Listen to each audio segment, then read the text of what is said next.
Hello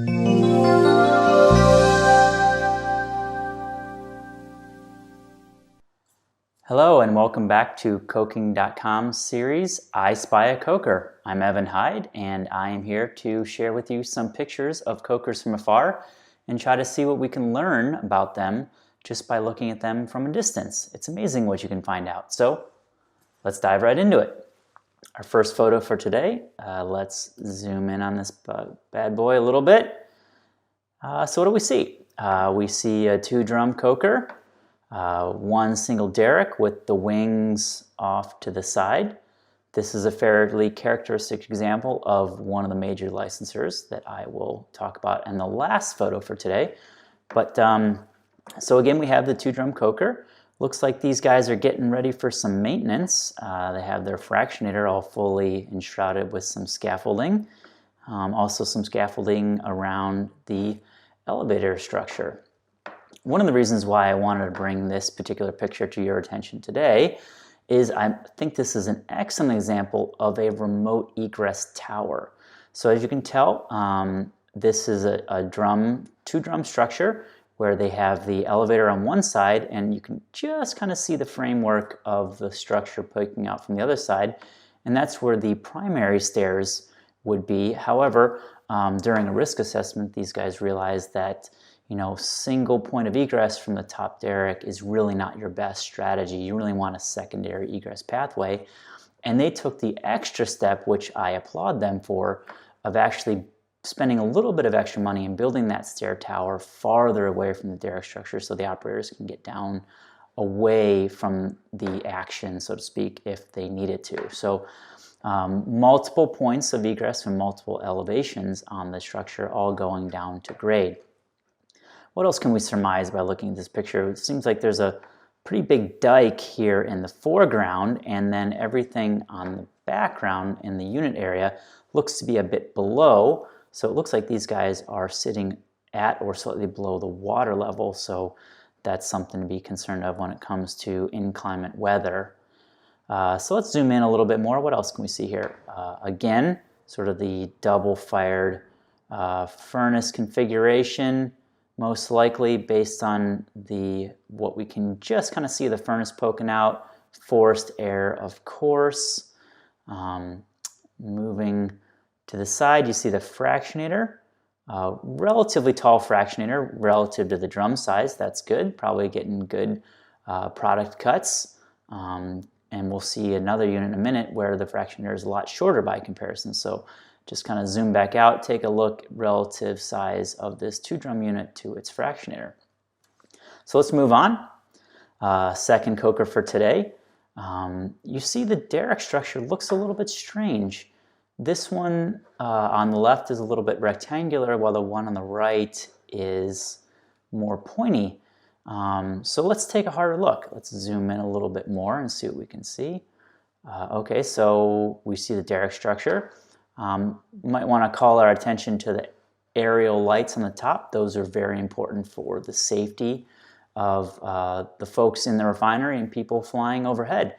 Most of you who know and work in refineries will understand that the coker is the tallest thing in the refinery, and therefore aviation lights that function are a must because we don't want anybody running into that derrick structure for any reason. So good, reliable aviation lights are a must. But I digress. What's really interesting about this unit is if we look carefully, we see the coke cutting equipment here and there. So that's clearly 2 drums. And then if we look over here, we only see 1. Wait a minute. I thought in video 1, we talked about the fact that almost all cokers come in pairs. Well, you guys might be curious to know this is one of the rare examples of a 3-drum coker. So if we zoom in, look a little bit closer down below, we see 1 drum and see the shadow, 2 drums, 3-drum coker. So this is a fairly old unit, no longer in operation to my knowledge, but it is a 3-drum unit where 2 drums are one size and the 3rd drum is a different size. So that's pretty cool if you ask me. Another thing you might want to pay attention to here, this is the fractionator. We know that it's the fractionator based on the side draws but look at its relative size to the coke drums. And this coke drum structure has obviously been expanded from a 2-drum to a 3-drum over the years. Therefore, this fractionator is probably really being pushed beyond its original design capacity. So what else we got in this photo that is unique?